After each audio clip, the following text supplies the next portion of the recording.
keni bashkëruar këtë vend, keni bashkëruar atë rajon, keni bashkëruar këta njerëz, i keni kthyer të tërë në sklavër, nuk ka sklavërin 2025-ën.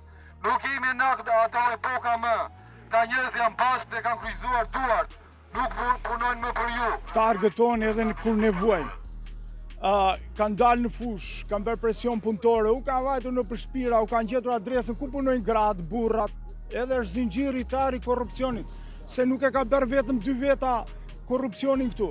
Po dy pyetësh ka punonjës që këtu vazhdojnë marrin 500, 600, 700 apo 800 euro. Ndërkohë, punonjësit kineza apo shtetas të tjerë këtu marrin deri në qindra mijë. Kemi parë që çfarë kanë dalë në korrigjime, që një punonjës tu paguhet rreth 800.000 euro në vit apo më shumë 850.000 apo 1 milion euro. Ajo është shuma që ne kërkojmë për 400 veta. Do të shkojmë ditë Tiranës dhe do ngujohemi atje ku është qendra e korrupsionit, para kryeministrisë.